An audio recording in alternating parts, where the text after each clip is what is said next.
Сәлеметсіздер ме, менің оқушыларым? Менің каналыма қош келдіңіздер. Енді бүгін 7 сыныпқа арналған бүтін көрсеткішті дәреже көп мүшелер бөлімі бойынша 90-дық жиынтық бағалауды шығарайық. Бірінші тапсырма. Бірінші нұсқаның бірінші тапсырмасында бізде бір мүше берілген 5х квадрат y-тің 3 дәрежесі бөлінген 6. Енді осы берілген бір мүшенің коэффициентін табайық. Ол үшін біз мына айнымалының алдында тұрған қандай сандар соны жазып алайық. Бұл жерде бізде 6 бөлімінде алымында 5. Енді қасына мына айнымаларды қасына жазып қоюға болады. Х квадрат y-тің 3 дәрежесі. Яғни біздің коэффициентіміз, яғни x пен y айнымалысының алдында тұрған санды айтамыз. Енді дәрежесін қалай табамыз? Мына бір мүшенің дәрежесін табу үшін біз 2-ге 3-ті қосамыз. Сол кезде жауабы 5 болады. Бұл қай жауапта тұр? Бізде В жауабында тұр. Келесі екінші есеп. Екінші есепке тоқталайық. Егер үшбұрыштың қабырғалары көп мүше түрінде берілген болса, онда оның периметрін табыңыз дейді.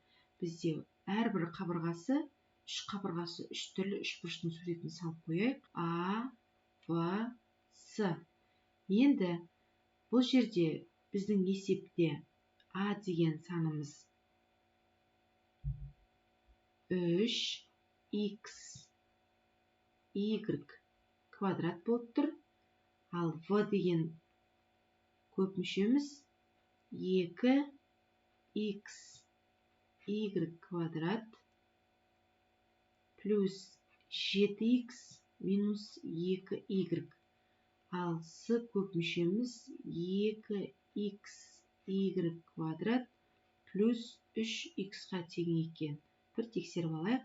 3х y квадрат 2х y квадрат плюс 7х минус 2y 2х y квадрат плюс 3х болып тұр. Енді периметрі тап деп жатыр. Периметрінің формуласы бізде P тең А қосылған В қосылған С. Апарып орнына қояйық. Аның орнына біз 3х y квадратты қоямыз. В-ның орнына 2х y квадрат плюс 7х минус 2y қоямыз. Плюс С-ның орнына 2х y квадрат плюс 3х деп қоямыз. Енді бірдей айнымалылар барларды астын сызайық. Бізде бірдей айнымалы осы жерде тұр. Астын сызып жатырмын.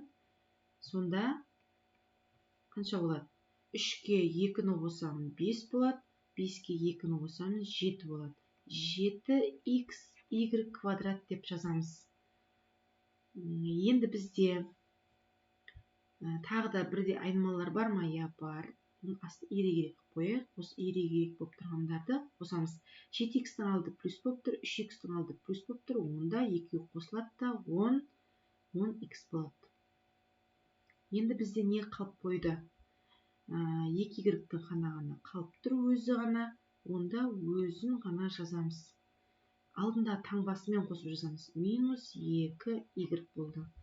Біздің көп мүшеміз шықты. Үшінші есеп. Берілгенін жазайық. Х 2х минус 5 плюс 5 2х минус 5 тең 0. Қараймыз. Бізде мына жақша мен мына екінші мүшесінде тұрған жақша бірдей болып тұр. Сол себепті осы жақшаны сыртына шығарып жібереміз. Сол кезде бізде былай болады. Мына жақша шығып кетті. ішінде x қана қалды. X дейміз. Ортада таңбаны қоямыз. Плюс екінші жақшамыз шығып кетті. Орында 5 қалды. Жақшаны жабамыз. Тең 0. Енді жеке-жеке 0-ге теңестіреміз. 2x минус 5 тең 0. Айнымалысы барын бір жағына, айнымалы жоқты бір жаққа шығарамыз. Сол кезде мына жақта 5 болады. Теңдіктің екі жағында 2-ге бөлеміз, немесе 5-ті 2-ге бөлеміз.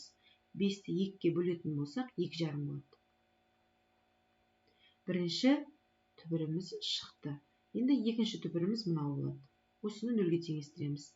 X плюс 5 тең 0. Айнымалысы барын бір жағына, айнымалы жоқты бір жаққа шығарамыз. Бұда минус 5 болады. Бұл бізде екінші түбір болады екен. Ал жазып алсақ, келесі төртінші есепке көшейік. Ал төртінші есепке назар аударайық. Бізде екі көп мүше берілген, соның көбейтіндісін тап дейді. Табылған нәтижені стандарт түрде жаз дейді. Енді жақшамен жазайық. X квадрат минус x минус 1. Жақшаны ашамыз. Екінші жақшаны x квадрат минус x плюс 1. Енді қарасақ, бұл жерде a минус v, a плюс v деген формулаға берілген. A квадрат минус v квадратты қолданамыз. Енді бұл жердегі мынау a болады, мынау v болады. Мына бізде a болады, бізде v болады. Енді орын-орнына қояйық. Яғни мынау бізде a болып тұр, мынау v болып тұр. A болып тұр, мынау v болып тұр. Яғни енді біз a-ның квадраты деп x квадрат минус x-ті аламыз. Сыртына не қоямыз? Квадрат қоямыз. Өйткені a-ның квадраты болып тұр. Минус v-ның орнында бізде 1 тұр, 1-дің квадраты. Енді мына біздегі формуланы қысқаша көбейту формуласымен ашамыз. Мына жерге жазып кетейік оны. A минус v-ның квадраты a квадрат минус 2av плюс v квадрат. Енді соны қолданайық. Қалай болады? X-тің квадратының квадраты деген кезде екеу көбейтіледі, x-тің 4 дәрежесі болады. X-тің 4 дәрежесі минус, енді мына екеуін көбейт деп жатыр бізге. Яғни x квадратты x-қа көбейткен кезде, мына жерде 1 деген сан бар, сонда дәрежесі екеуін қосқан кезде 3 болады. Сонда 2 еселенген, 2 деген біздің формулада бар. 2 x-тің 3 дәрежесі жаңа санадық біз бұл жерде. Мына жерде көрсетіліп тұр, қалай шыққаны. Плюс қайдан шықты? Ол v квадрат. V квадратымыз біздің x квадрат болады. Енді минус 1-дің квадраты 1 болады. Стандартқа түрге келді. Өйткені басқа бірігетін бұл жерде бір мүшелер жоқ. Әрқайсысы әртүрлі мүше болып тұр. Сол себепті бұл осы күйде қалады. Бесінші тапсырма. Бесінші тапсырмада өрнектің мәнін тап дейді. Біз бірінші бөлу амалын орындаймыз. X-тің 4 дәрежесі, Y-тің 5 дәрежесі, сыртында квадрат болады. X квадрат, Y-тің 3 дәрежесі, квадрат. Енді не істейміз? Бағана ғана айтылды, дәреженің сыртында және ішінде тұратын болса, бұл дәрежелер бізде мындай формула бар. A-ның x дәрежесі сыртында y дәрежесі болатын болса, онда a x көбейтілген y деп жазамыз. Онда 4 пен 2 көбейтіледі, x-тің 8 дәрежесі болады. Енді y-тің дәрежесі де дәл солай болады. 5-ті 2-ге көбейтеміз, 10 болады. Бөлімі де дәл солай болады. X-тің 4 дәрежесі, Y-тің 6 дәрежесі болады. Енді мына жерде бөлшек болып тұратын болса, дәрежелер алынады. Яғни X-тің 8 дәрежесінен X-тің 4 дәрежесін бізге бөл деген кезде, X-тің 8 дәрежесі 8 дәрежесі азайтылған 4 болады. Көбейтілген y-тің 10 азайтылған 6 болады. Есептейміз. X-тің 4 дәрежесі, y-тің 4 дәрежесі болады екен. Енді апарып орнына қоямыз. X-тің 4 дәрежесі, y-тің 4 дәрежесі апарып орнына қояйық. Бізде не деп жатыр? X-тің орнына 0,5-ті қойдық. 0,5-ті бөлшек түрінде жазсам 2-ден 1 деп жазуға болады.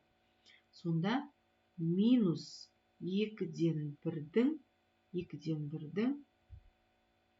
4 дәрежесі болады. Көбейтілген 2-нің 4 дәрежесі болады. Енді теріс санның дәреже көрсеткіші жұп сан болатын болса, оң сан шығады. Яғни 1-дің 4 дәрежесі, 2-нің 4 дәрежесі. Көбейтілген 2-нің 4 дәрежесін жазып қоямыз. Мына екеуі қысқарып кетеді. Өйткені екеуі де 2-нің 4 дәрежесі 16-ға тең, нәтижесі де 16-ға тең бөлшектің бөлімі. Енді 1-дің 4 дәрежесі. 1-дің қанша дәрежесі болса да өз шығады. Жауабы 1 болды. Келесі 6-шы тапсырма. В тең, бізде жарық жылдамдығын В әрпімен белгілейміз. 3 көбейтілген 10-ның 8 дәрежесі метр секунд. Ал S арақашықтық S-пен белгіленеді. 10-ның 11 дәрежесі метр. Енді бізде уақыт сұрап жатыр. Уақыт табу үшін бізден формуланы қолданамыз. S тең V көбейтілген T деген формуланы қолданамыз. Осы жерден уақытты тап десе, S-ті V-ға бөлеміз. Апар орнына қояйық. T тең 1,5 көбейтілген 10-ның 11 дәрежесі метр. Бөлімі 3 көбейтілген 10-ның 8 дәрежесі метр секунд. Метр мен метр қысқарып кетеді. Енді былай есептеуге болады. Мына 10-ның 11 дәрежесін, 10-ның 11 дәрежесін былай жазуға болады. 10-ның 11 дәрежесін 10 көбейтілген 10-ның 10 дәрежесі деп жазуға болады. Мына жерде 1 бар, 1-ге қайтадан қосқан кезде ол 11 болып шығады. Енді мына жерде 10-ды 1,5-ке көбейтетін болсам, 15 болады. 15 болады. Мына көбейтілген 10-ның 10 дәрежесі болады. 3 көбейтілген 10-ның 8 дәрежесі 15 пен 3 қысқарып кетеді. Жауабында бізде 5 болады. Көбейтілген 10-ның бағана айттық, бөліп атқан кезде дәрежелер алынады. 10-ның 10 дәрежесінен 8-ді алатын болсақ 2 болады. Енді бұл жерде 10-ның 2 дәрежесі деген 100 болады. 100-ді 5-ке көйтеміз, 500 болады. 500 өлшем бірлік бізде секунд болады. Жауабы 500 секунд. Оқушылар, менің арнама қош келдіңіздер. Енді тіркелуді ұмытпаңыздар. Келесіде тағы да БЖБ мен ТЖБ-ларды көретін боласыздар. Сау сәлеметте болыңыздар.